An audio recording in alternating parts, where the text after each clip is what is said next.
Ye yang tertawa kecil. Daxia hanyalah kekuatan tingkat 4, yang berarti bahwa para pejuang terkuat di dalamnya pun tidak lebih dari tingkat keempat. Siapa dia? Pendiri seni bela diri. Leluhur semua pendekar. Bahkan para kaisar di generasi mendatang harus bersikap hormat dan memanggilnya sebagai Yang Mulia. Tanpa dirinya, seni bela diri tidak akan ada, dan umat manusia mungkin masih berada di bawah kekuasaan para dewa dan iblis. Dengan jasanya yang begitu besar, bahkan langit pun membuka gerbang keabadian baginya. Jika ada yang berani mengaku sebagai muridnya tanpa izin, kemungkinan besar mereka akan langsung terkena kutukan langit. Terima kasih atas tawarannya, Pak Tua. Namun, saya tidak tertarik pergi ke Akademi Daxia, ujar Ye Yan santai, menolak tanpa ragu. Wang Tong terkejut. Pemuda ini kemungkinan memiliki tubuh Dao yang lahir selaras dengan jalan langit. Jika demikian, ia bahkan bisa melampaui tingkat keempat dan mencapai tingkatan tertinggi di Daxia. Bagaimana mungkin bibit unggul seperti ini dibiarkan tenggelam di desa terpencil? Kenapa kau begitu keras kepala? Wang Qingsui akhirnya angkat bicara, tidak tahan dengan sikap sombong Ye Yan. Kakeknya sendiri yang mengundangnya, tapi ia malah menolak? Apakah dia tahu siapa Wang Tong? Bahkan dalam keadaan jatuh pun, banyak orang masih rela berlutut hanya demi mendapatkan bimbingannya. Ye Yan hanya melirik gadis itu sekilas dan tersenyum, kalau kau mau menjadi pelayanku, aku akan memberimu beberapa petunjuk. Sejak dahulu, ia memang selalu memperlakukan orang-orang terdekatnya dengan baik, tapi bagi orang luar, ia tidak merasa perlu repot-repot. Namun, bagi Wang Qingsui, kata-kata ini terdengar seperti penghinaan. Apa maksud pemuda ini? Ia ingin memperlakukannya sebagai pelayan agar bisa berbuat semaunya? Mimpi di siang bolong. Gadis itu menggertakkan giginya, wajahnya memerah karena marah. Ye Yan tidak terpengaruh. Darah dewa dan iblis memang langka, tapi ia sudah memiliki seseorang dengan darah tersebut di sisinya. Ia tidak perlu lagi bersusah payah mencari tambahan. Jika Wang Qingsui menolak, maka yang rugi hanyalah dirinya sendiri. Gumamnya santai. Chang Yu yang berdiri di samping hampir pingsan. Putranya benar-benar tidak tahu cara mendekati wanita. Begitu banyak cara untuk menarik perhatian seorang gadis, tapi mengajaknya menjadi pelayan? Tentu saja hasilnya hanya akan membuatnya semakin marah. Qingsui, jangan terlalu diambil hati. Pemuda ini memang tidak pandai bicara. Chang Yu mencoba menenangkan suasana. Wang Tong juga kecewa. Ia melihat potensi besar dalam diri Ye Yan, tetapi ternyata pemuda ini hanya seorang sombong yang haus akan wanita. Baginya, kebajikan adalah hal yang paling penting dalam dunia seni bela diri. Tanpa kebajikan, sehebat apapun seseorang, ia tetap hanya menjadi sosok yang berbahaya. Baiklah, kalau begitu kami pamit. Wang Tong tersenyum tipis, meskipun kekecewaan masih terlihat di matanya. Kakek, ayo kita pergi. Wang Qingsui menarik lengan kakeknya dengan kesal. Tunggu. Suara Ye Yan terdengar. Wang Qingsui menoleh dengan ekspresi tidak sabar. Apalagi yang diinginkan pemuda ini? Aku ingin memberikan sesuatu kepada Pak Tua. Ye Yan masuk ke dalam rumah dan kembali dengan selembar kertas. Kakek, kita tidak perlu menerima barang darinya. Wang Qingsui mendengus. Namun, Wang Tong tetap penasaran. Ia masih mengingat kata akhir yang ditulis Ye Yan sebelumnya, yang memiliki makna tahu yang dalam. Jadi, ia memilih untuk menunggu dan melihat. Setelah menerima kertas itu, ia melihat satu kata yang tertulis di sana, pulih. Berbeda dengan kata akhir, sebelumnya, kata ini terlihat biasa saja, tanpa ada energi tahu yang terpancar. Seperti yang ia duga. Kata akhir pasti bukan ditulis oleh Ye Yan. Namun, sebelum ia bisa menyembunyikan kekecewaannya, Ye Yan tersenyum dan berkata, Pak Tua, laut kesadaranmu rusak. Jika kau sering menatap kata ini, mungkin akan ada manfaatnya. Wang Tong terkejut. Bagaimana kau tahu bahwa kesadaranku rusak? Seru Wang Qingsui. Ye Yan hanya tersenyum dan melambaikan tangannya. HMPH. Jangan sok misterius. Wang Qingsui merengut dan menarik kakeknya untuk pergi.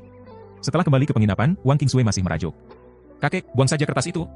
Wang Tong tertawa, ini adalah pemberian seseorang, tidak baik dibuang begitu saja. Meskipun merasa skeptis, ia tetap memutuskan untuk melihat kertas itu lebih lama. Saat ia menatap kata pulih berulang kali, perlahan-lahan, sesuatu yang aneh terjadi. Kata itu tampak bergerak, berputar, dan berubah bentuk dalam benaknya. Tiba-tiba, energi tak kasat mata muncul dan memasuki dahinya. Boom! Kesadarannya seperti tersentak. Ratusan simbol kuno bermunculan dan menyatu dengan laut kesadarannya yang rusak, mulai memperbaiki kerusakan yang sudah lama dideritanya. Apa? Wang Tong terkejut. Kesadarannya yang telah hancur selama bertahun-tahun mulai menunjukkan tanda-tanda pemulihan. Namun, proses ini begitu intens hingga membuatnya gemetar hebat, wajahnya memucat. Kakek! Wang Qingsui yang berada di luar ruangan mendengar suara aneh dan langsung berlari masuk dengan wajah panik. Wang Qingsui berdiri di luar kamar dengan kaki menghentak-hentak lantai, mencoba melampiaskan amarahnya. Meski kesal dengan kakeknya, ia tidak mungkin benar-benar marah. Namun, kebosanannya segera sirna ketika ia mendengar suara benda berat jatuh ke lantai. Kakek! Dengan jantung berdebar, ia berlari masuk ke dalam kamar dan menemukan kakeknya, Wang Tong, tergeletak di lantai. Panik, ia segera membantunya duduk. Namun, meskipun ia memanggil dan mengguncang tubuh sang kakek, tidak ada respons sama sekali. Air matanya mulai mengalir. Apa yang sebenarnya terjadi? Saat itulah matanya tertuju pada selembar kertas di atas meja.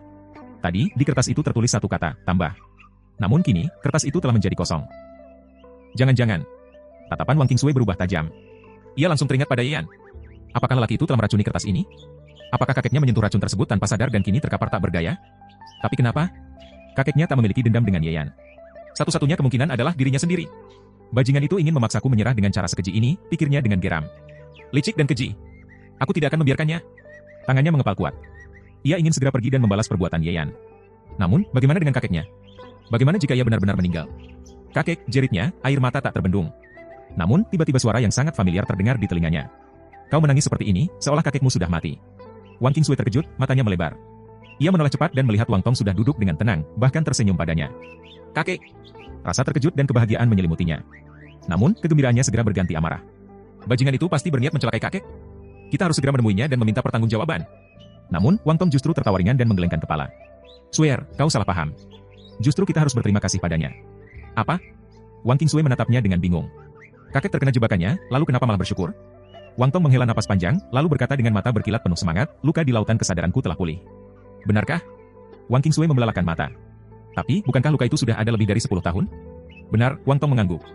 Namun, hanya dengan satu kata yang ia tulis, sebagian besar kesadaranku yang rusak telah dipulihkan.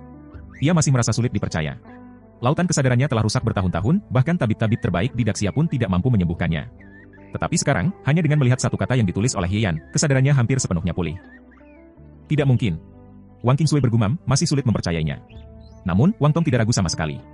Bahkan, semakin ia memikirkan hal ini, semakin ia kagum. Satu kata saja sudah memiliki kekuatan sehebat ini, lalu seberapa hebat Ye Yan sendiri? Swear, kita harus menemuinya dan berterima kasih, katanya mantap. Meski masih bimbang, Wang Qingsui akhirnya mengangguk. Tanpa menunggu lebih lama, mereka segera kembali ke kediaman Ye Yan. Sesampainya di sana, mereka mengetuk pintu dengan penuh hormat. Meskipun tidak ada yang membukakan pintu dalam waktu lama, mereka tetap sabar menunggu. Bagaimanapun juga, orang sehebat itu pasti tidak bisa dinilai dengan cara biasa. Setelah beberapa saat, seorang bocah kecil, Huzi, muncul dan menatap mereka dengan heran. Kenapa kalian datang lagi? Tanyanya, lalu matanya berbinar penuh semangat. Apa kalian mau berkelahi? Wang Tong buru-buru menggeleng. Kami datang untuk bertemu dengan tuan muda kalian. Oh. Huzi tampak sedikit kecewa, lalu berbalik dan berteriak, Tuan muda, ada orang yang ingin bertemu denganmu. Meskipun Ye Yan berada jauh di dalam rumah, suaranya terdengar jelas, seolah-olah ia berdiri di depan mereka. Bawa mereka masuk. Huzi berbalik lagi dan berkata, ikut aku. Keduanya mengikuti bocah itu, melewati jalan yang sama seperti sebelumnya hingga tiba di halaman tempat Ye Yan duduk dengan tenang. Tanpa ragu, Wang Tong langsung berlutut dalam-dalam. Senior, saya mohon maaf atas kebodohan saya sebelumnya. Saya sangat berterima kasih atas kemurahan hati senior yang telah memberikan saya karakter agung yang memulihkan kesadaran saya. Saya akan mengingat kebaikan ini seumur hidup. Wang Qingsui menatap Ye Yan dengan perasaan campur aduk. Lelaki ini masih terlihat seperti pemuda biasa, namun setelah mendengar penjelasan kakeknya, ia tahu bahwa orang ini bukanlah sosok yang sederhana. Dengan tekad bulat, ia pun ikut berlutut dan berkata dengan suara jernih, Qingsui berterima kasih pada senior dan bersedia melayani senior. Ye Yan hanya tersenyum ringan. Saat ia menulis kata, tambah, sebelumnya, ia memang telah menyisipkan sedikit kekuatan Dao ke dalamnya. Jika Wang Tong memperhatikannya cukup lama, maka kata itu akan beresonansi dengan dunia dan mengaktifkan pemulihan lautan kesadarannya. Namun, bagi Ye Yan, hal seperti itu hanyalah hal kecil. Matanya tertuju pada Wang Qingsui. Darah dewa dan iblis mengalir dalam tubuh gadis ini, sesuatu yang sangat langka di dunia ini. Akan tetapi, potensinya belum diaktifkan sepenuhnya. Ia tersenyum dan berkata, baiklah.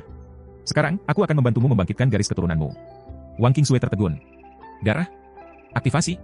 Dia benar-benar tidak mengerti apa yang dimaksud. Di sisi lain, Wang Tong langsung menunjukkan ekspresi penuh kegembiraan. Senior, apakah ini berarti Sweer memiliki darah dewa dan iblis? Sebagai mantan kepala Akademi Daxia, Wang Tong memiliki pengetahuan luas. Dia tahu bahwa garis keturunan dewa dan iblis sangat langka, dan begitu terbangun, kekuatannya akan luar biasa, melampaui rekan-rekan selevelnya. Namun, probabilitas seseorang memiliki darah seperti itu sangat kecil, apalagi seseorang dari keluarganya sendiri. Tapi sekarang, Ye yang mengatakan bahwa dia bisa membangkitkan darah keturunannya. Bagaimana mungkin dia tidak merasa gembira? Kemungkinan besar darah dari rubah ekor 9, kata Ye Yan dengan tenang. Rubah ekor 9?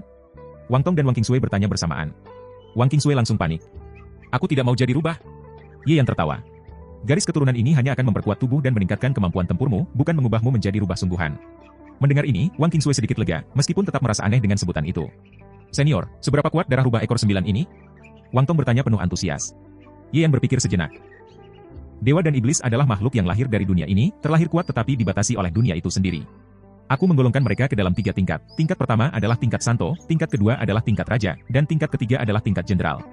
Dewa dan iblis yang lahir pertama kali adalah makhluk bawaan yang memiliki umur abadi, tidak akan mati selama dunia masih ada. Tapi keturunan mereka yang lahir dari percampuran dengan ras lain adalah dewa dan iblis buatan yang harus tumbuh dan berkembang. Kekuatan mereka juga lebih lemah dibandingkan leluhur mereka. Rubah ekor 9 termasuk dalam tingkatan kedua, yaitu tingkatan raja. Wang Tong hampir tidak bisa menahan kegembiraannya. Tingkat raja. Itu adalah level yang sangat langka dan kuat. Dengan darah seperti itu, cucunya berpotensi menjadi sosok yang luar biasa. Namun, ada satu hal yang membuatnya cemas. Senior, seberapa murni darah Sweer? Jika darahnya terlalu tipis, kebangkitan darahnya tidak akan membawa banyak manfaat. Ye Yan tersenyum. Tidak rendah. Kalau tidak, dia tidak akan menawarkan posisi sebagai pelayan pribadinya. Bagaimana mungkin seorang kaisar memilih sembarang orang sebagai pelayan? Wang Tong akhirnya bisa bernapas lega. Wajahnya dipenuhi kebahagiaan. Senior, apa yang harus dilakukan untuk mengaktifkan darahnya? Aku butuh beberapa ramuan, jawab Ye Yan. Wang Tong buru-buru merogoh sakunya dan menyerahkan beberapa lembar perak. Aku hanya membawa 3.000 tael saat pergi, apakah cukup? Cukup. Ye Yan menerima uang itu tanpa ragu. Tunggu di sini, aku akan pergi membeli ramuan. Wang Tong mengangguk hormat, merasa sangat bersyukur. Tentu saja, dia berpikir bahwa Ye Yan akan menggunakan uang itu untuk membeli ramuan demi cucunya. Sementara itu, Ye Yan melangkah keluar dengan santai. Tentu, dia akan membeli ramuan untuk Wang Qingsui, tapi dia juga berpikir untuk membeli beberapa bahan tambahan guna meramu pil pengumpul jiwa untuk dirinya sendiri. Bagaimanapun, Kaisar pun harus mencari nafkah. Saat dia tiba di paviliun ramuan bumi, seorang pelayan toko langsung mengenalinya dan membawanya ke ruangan pribadi di lantai 2. Tak lama, seorang wanita cantik dengan lekuk tubuh sempurna masuk dengan senyuman menggoda. Tuan muda Ye, apa yang membawamu kemari hari ini? Suaranya lembut dan menggoda. Ye Yan tetap tenang. Aku ingin membeli ramuan. Ramuan apa? Wanita itu bertanya sambil menyeruput teh. Ramuan untuk meningkatkan kekuatan. Ye Yan menjawab santai. Namun, begitu mendengar itu, wanita itu tersedak teh dan hampir memuntahkannya. Tuan muda Ye, kau benar-benar tidak tahu malu. Tiba-tiba suara penuh amarah terdengar. Xiao Rong, si gadis cantik dari paviliun ramuan bumi, masuk dengan ekspresi marah. Kami tidak menjual ramuan untuk tujuan tercela. Jangan harap.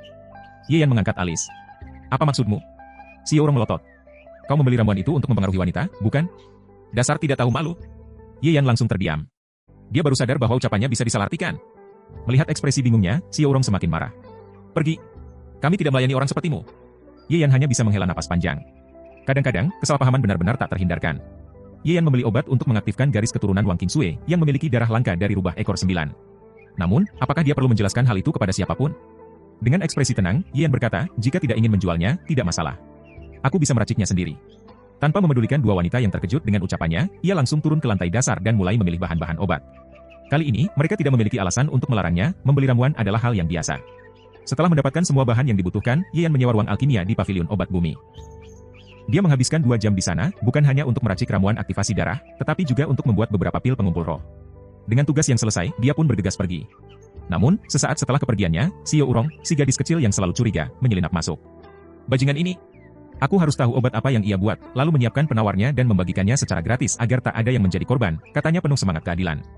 Dia menemukan sisa-sisa ramuan di tungku, membungkusnya dengan hati-hati, lalu membawanya ke kamarnya. Tanpa ragu, ia mencium dan mencicipi sedikit. Namun, beberapa saat kemudian, hawa panas menjalar di tubuhnya. Matanya berkabut, wajahnya memerah, dan desahan halus keluar dari bibirnya. Yo Rong. Tiba-tiba, Zongqin masuk dan terkejut melihat keponakannya dalam keadaan aneh. Panik, dia mulai mencari penawar. Namun, sebelum bisa bertindak lebih jauh, Xiao Rong melompat ke arahnya, memeluknya erat seperti seekor gurita, tubuhnya gemetar dengan keinginan yang tak terkendali. Sementara itu, Ye Yan kembali ke kediaman Ye, di mana Wang Tong dan Wang Qingsui tengah menikmati jamuan makan bersama keluarga Ye. Begitu melihat Ye Yan tiba, mereka segera menghampirinya. Ikut aku. Ye Yan membawa mereka ke ruang bawah tanah, memanggil Husi untuk bergabung. Masuklah dan minum obat ini, katanya sambil menyerahkan ramuan pada Wang Qingsui. Meski ragu, gadis itu mematuhi dan masuk ke dalam. Ye Yan lalu meminta Husi untuk menutup pintu dengan batu besar, sepenuhnya menyegel ruangan. Wang Tong yang melihat ini merasa cemas. Senior, mengapa mengurungnya? Tunggu dan lihat saja, jawab Ye Yan dengan santai. Wang Tong tidak bisa berbuat banyak selain menunggu dalam ketidakpastian. Ia tahu bahwa membangkitkan darah dewa dan iblis bukanlah hal yang mudah. Dari pengalaman sebelumnya, para pemilik darah langka harus melalui penderitaan berat untuk membangkitkan kekuatan mereka. Di dalam ruang bawah tanah, Wang Qingsui merasa panas luar biasa. Sensasi aneh menjalar di tubuhnya, membuatnya menggeliat tanpa sadar. Kesadarannya mulai kabur, dan suara-suara ganjil keluar dari bibirnya. Di luar, meski pintu telah disegel, suara-suara samar masih terdengar, membuat wajah Wang Tong memerah karena malu. Sebagai kakeknya, bagaimana mungkin ia bisa menghadapi cucunya setelah ini? Ye Yan tersenyum tipis. Darah rubah ekor 9 hanya bisa dibangkitkan dengan stimulus kuat. Jika gagal, tidak masalah. Efeknya akan hilang dalam semalam. Wang Tong akhirnya sedikit lega, meski tetap canggung. Ia pun merobek kain dari pakaiannya dan menyumpalkan ke telinganya, agar tidak perlu mendengar lebih lanjut. Malam itu berlalu dengan penuh kegelisahan dan misteri. Namun, satu hal yang pasti, setelah ini, Wang Qingsui tidak akan pernah menjadi orang yang sama lagi.